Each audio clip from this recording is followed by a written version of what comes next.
Hello, everyone, and welcome back to the Deep Dive. You know, I want to start today by asking you to visualize a very specific and, frankly, very frustrating scenario. Oh, I feel like I know where this is going. You probably do. So imagine you are in a meeting. It's been going on for maybe 2 hours. The worst kind of meeting. Right, exactly. And everyone is arguing about the budget or like the font size on the slide deck or who forgot to email who. It's chaotic, it's noisy, and it feels like you're just spinning your wheels in the mud. Yeah, the energy just completely drains out of the room in those situations. Exactly. But then imagine there's one person sitting in the corner. They haven't really said much yet. They've just been watching and listening. And suddenly they lean forward and they say one sentence. Just one single sentence. And the whole room goes dead silent. Dead silent. Because in that one sentence, they didn't just add to the noise, they actually cut right through it. They identified the actual problem that everyone else was completely ignoring. That moment of absolute clarity, it's like the fog lifts instantly. It really is. And that is the exact moment we're unpacking today. We're looking at a personality type that doesn't just experience that clarity occasionally, they actually live for it. They feel this almost physical need to deliver that line. So today, we are doing a deep dive into the awakening messenger. It's such a fascinating profile. And Yeah. to really understand where this comes from, we have to look at our source material today, which is the Max Energy ME80 personality system. Right. And for listeners who might be new to the ME80, this isn't your standard, are you an introvert or extrovert kind of multiple choice quiz? No, no, not at all. The Max Energy ME80 system is fundamentally about physics, really, the physics Yeah. of human potential. It doesn't look at personality as this static label that you just wear. It looks at it as an energy circuit. Like an electrical circuit. Exactly. It asks, how does energy enter your system from the world around you? And then how does your brain and your heart process that energy? And most importantly, how do you push that energy back out to create an impact? So it's entirely about flow, input, processing, and output. That's it. And the profile we're focusing on today, the WWWN, or the awakening messenger, has a very high voltage flow. That our system is designed for high impact transmission. I really love that title, by the way, The Awakening Messenger. It sounds almost heroic, but let's ground this in reality for a second. What is the core identity here? If we had to look at their core declaration, what is this person actually trying to do? Well, the source material puts it very powerfully. Their core mission is to drop a single line of clarity that shocks people awake. Shocks people awake. I mean, that is pretty aggressive. It can be, yeah. But if you think about it, awakening isn't usually a gentle process. The awakening messenger isn't here to make small talk about the weather or just smooth things over. Right, they're an energy transmission type. Exactly. They use sudden clarity as an origin point, and language is their chosen medium. Their entire goal is to shift consciousness to move you from not knowing to knowing in an absolute split second. So they're the ones who literally organize chaos into a sentence. That is their superpower. They are master pattern matchers. They take all the scattered experiences, the confusing data, the emotional noise that everyone else is bogged down by, and they distill it down to its absolute essence. Wow. And there's this beautiful metaphor in the report that describes why they absolutely have to share this. It says, understanding that cannot be transmitted is like light trapped behind a lampshade. Light trapped behind a lampshade. That's a really evocative image. It's the perfect image for them. If the light is on, meaning they have the insight, but the shade is thick, meaning they don't speak, then the room is still dark. The light is totally wasted. So for the awakening messenger, speaking isn't just about sharing information, it's the actual act that lifts the lampshade. Precisely. If they don't say it, the process is totally incomplete. The light effectively just dies inside them. That really explains why they can come across as so intense sometimes. It's not just that they want to talk, they feel this almost biological imperative to complete the circuit. They absolutely do. But okay, if you just run around lifting lampshades and blinding people with the truth all day, that's going to get messy fast. How do they actually manage this? What's the control mechanism behind this intense energy? This is where we get into their really unique rhythm. The report describes their control philosophy as first awakened, then spoken, then mobilized. First awakened, then spoken, then mobilized. Let's break that down a bit. Sure, so it starts with what they call the global view. The awakening messenger possesses this tree-seeing insight. They don't just look at surface-level actions, they see the whole board. Like looking at the matrix. Kind of, yeah. They perceive the risks, the hidden agendas, and the structural flaws way before anyone else even realizes there's a problem. That's the first awakened part. So they are essentially the early warning radar. Yes. Then comes the spoken phase, which Mhm. is converting that abstract insight into actual words. Mhm. And finally, mobilized, and this is the key differentiator for them. They aren't talking just to hear their own voice. Right. They want a reaction. They're talking to trigger a reaction. They want to mobilize the people around them to actually change course. If they speak and nothing changes, they feel like they have entirely failed. So the end goal is always action. It's impact-driven communication at its core. Exactly. To understand how they actually pull this off, though, or, sometimes fail to pull it off, we need to look under the hood. The ME80 system breaks this down into an energy matrix. It's basically the internal engine of the personality, and it has 4 layers: IP, IQ, EQ, and manifestation. This is arguably the most critical part of the whole analysis. If you're an awakening messenger or if you just work with one, this matrix explains everything about how they function day to day. All right, let's walk through this engine layer by layer. It starts with IP, which is the inner value layer. Right. And for the WWWN, the IP layer is defined as risk perception activation. Risk perception, that sounds honestly kind of stressful. Is this just chronic anxiety? It can certainly feel like anxiety to them sometimes, but in the ME80 system, it's actually a value driver. It's a highly tuned sensory radar. Imagine walking into a room. While everyone else is checking out the snacks or admiring the decor, the awakening messenger's energy is instinctively scanning for what is wrong. What's missing? What's dangerous? Exactly. What is off balance? So their baseline state is basically detecting threats. Or detecting incongruence. They sense the underlying truth or danger viscerally. It is a pure gut feeling. It's that thought of something isn't right with this contract or something is way off with that person's story. It activates instantly. Okay, so the radar goes ping. Now what happens? That brings us to the second layer, right? The IQ, or emotional activation layer. Correct. The definition for this layer is risk and consequence assessment. So they take that initial gut feeling and they run a sort of mental simulation. Exactly. This is their processing phase. They don't just sit with the bad feeling. Oh. They analyze the entire trajectory. They start thinking, okay, I sense a risk here.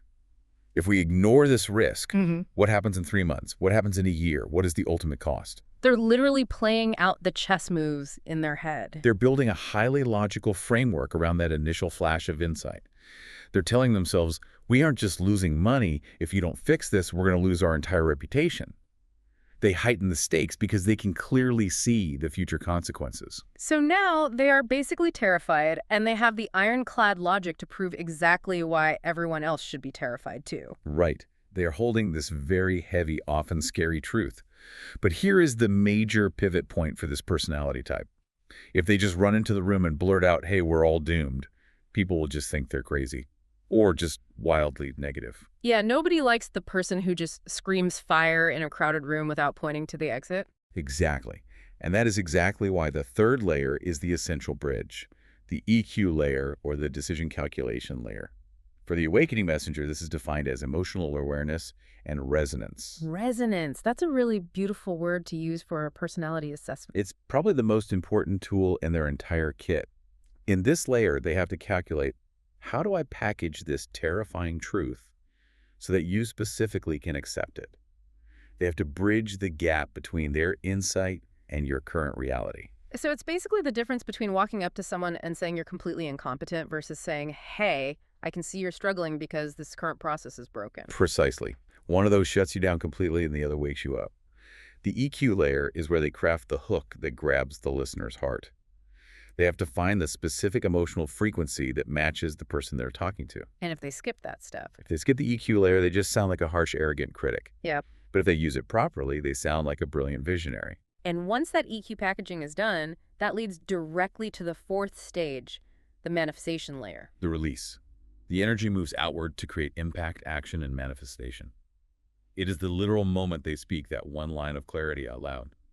The energy has traveled from a raw gut feeling in the IP layer through logical assessment in IQ, been carefully packaged with empathy in EQ, and finally hits the airwaves as a spoken word. It's honestly incredible to think that a single sentence goes through that much complex processing. And the craziest part is, for a highly functioning awakening messenger, it happens in microseconds. It is a completely intuitive flow for them. I really want to dig a bit deeper into this inner trait of theirs, this whole one-line awakens concept. The report says they excel at organizing scattered experience and emotion into coherent patterns. Think about a time when you were just incredibly overwhelmed.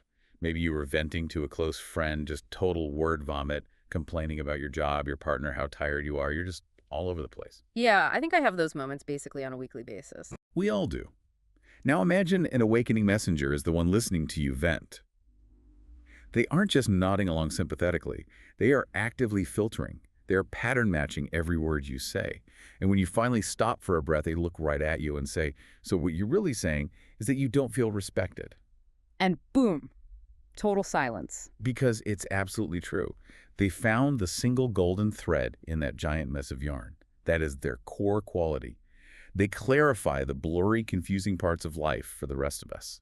But we talked a little bit earlier about the necessity of speech. Is it actually true that they sometimes don't even know what they themselves think until they say it out loud? Yes, and this is a really cool nuance in the WWWN. For this type, speech is a true symbiotic relationship. By explaining the underlying truth to you, the awakening messenger is actually clarifying it for themselves at the exact same time. The physical act of articulation is what solidifies the thought in their own brain. So in a weird way, they need us as much as we need their clarity. They absolutely do. They require a sounding board to crystallize that internal energy. However, this whole setup sounds like a very high-pressure dynamic. If it goes wrong, it must go really, really wrong. So let's talk about the shadow blind spots. Yeah. What is the dark side of being an awakening messenger? The report identifies a very specific trap for them called rhythm imbalance. Rhythm imbalance. Is that like they speak too fast or something? It's more about their internal processing speed. Remember, the messenger has already blasted through the IP, IQ, and EQ layers. They've done the deep risk assessment. They've stared into the abyss of the problem. They have arrived at the final conclusion. Mentally, they are standing at the finish line holding the trophy. And the person they are talking to Is still tying their shoelaces at the starting line. Yeah. Exactly. So the messenger drops this heavy, profound, often highly disruptive truth, and they expect the other person to be instantly awakened. They want the big aha moment right then and there. Right now. And when the listener naturally looks confused or gets super defensive or just says, I don't get it, the messenger creates a massive disconnect. They mistake their own hard-won clarity for the listener's readiness to hear it. They assume that just because they see it so clearly, everyone else should just see it instantly too. And what does that do to the messenger internally when they get that blank stare back? That leads directly to their second major shadow, which is internal doubt. If they don't get that immediate resonance, that satisfying click from the listener, they start to spiral. They start questioning the insight itself. They oscillate wildly between extreme confidence, where they think, I know this is true, and crippling insecurity, where they think, am I crazy? Why am I the only one seeing this? That sounds completely exhausting. One minute you're the resident genius, and the next you feel like a total outcast. It severely depletes their inner stability. Yeah. They really need to learn that planting a seed doesn't mean you get a fully grown tree 5 minutes later. Which leads perfectly into their social dynamics. How do these people actually function at a dinner party or in a romantic relationship? Because I can see how all this intensity could be a lot for anyone to handle. Socially, they're usually described as very thoughtful, highly articulate, and quite charismatic. People are just naturally drawn to clarity. Yeah. In a totally confusing world, someone who sounds like they actually know what is going on is very deeply attractive. They possess a certain undeniable gravity. But I hear a but coming. But they have to master what the system calls resonance distance. Resonance distance. That sounds like a hazardous materials warning label, like keep back 500 feet. In a way, it really is. The report strongly advises that while they touch people's hearts, they also require ample space. Think about it. If someone drops a truly profound truth on you, something that genuinely challenges your entire worldview, do you want them to just keep talking at you? Definitely not. I want to go for a long walk and think about my entire life. Exactly. The biggest social mistake the awakening messenger makes is nagging. They drop the truth bomb, and then instead of stepping back, they hover. They say, do you get it now? Do you agree with me? Why aren't you changing your behavior yet? Oh, wow. Yeah. That is the quickest way to lose a friend or a partner. It really is. Yeah. The optimal dynamic has to be drop the truth, then immediately step back. You have to allow the awakening to unfold naturally in the other person's mind. If you push, you just become a nag. But if you step back and give them space, you become a sage. Don't be a nag, be a sage. I feel like we should definitely put t-shirts with that on it for them. It is the absolute golden rule for their social survival. Let's pivot over to the workplace. We established they are incredibly good at seeing hidden risks. So what is their specific business value? Why should a CEO or a manager actively seek out and hire an awakening messenger? Their primary value to any organization is awakening communication. In a business context, confusion is wildly expensive. Ambiguity costs real money and time. The awakening messenger is the ultimate efficiency tool because they completely cut through the corporate fluff and get to the actual root cause immediately. So they are the ones who save the budget meeting from spiraling into a third useless hour. Yes, they are.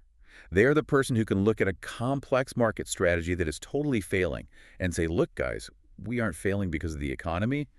We are failing because our core product is just too complicated to use. They forcefully align the entire team around reality. Correct. They translate highly complex concepts into understandable stories and relatable analogies. And this generates massive motivation because suddenly, for the first time, everyone actually understands the real mission. They infuse the daily grind with actual meaning. Given that really unique skill set, what are the recommended professional fields for them? Where do they really thrive? The report highlights a few key areas where they shine. First is education and training. That makes total sense. But specifically inquiry-based teaching, not just reading dry facts from a slide deck, but actively guiding adults to their own realizations. They're completely natural facilitators of growth. What about something like marketing or advertising? Content creation is huge for them, specifically copywriting that requires what the report calls penetrating clarity. If a company needs a slogan that hits people right in the gut or a brand story that feels instantly true, they need to hire an awakening messenger. And based on that intense risk perception IP layer, I assume consulting is on the list. Absolutely. Consulting and guidance. Acting as executive coaches or strategists who reveal critical blind spots. Since their inner radar is always scanning for risks, they are incredible at organizational diagnostics. They will see the corporate train wreck coming miles before the client ever does. And is there a final recommendation? Organizational culture. Roles involving heavy change management or HR leadership. When a company is going through a really painful transition, the awakening messenger can explain exactly why it's happening in a way that actually gives people hope and a sense of purpose.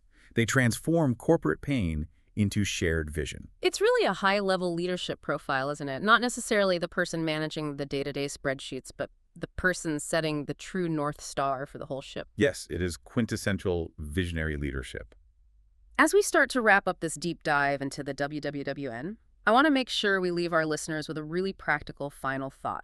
If you listening right now are an awakening messenger, or maybe you are raising one or managing one, what is the absolute most important thing to keep in mind? I think the most crucial insight here is about boundaries.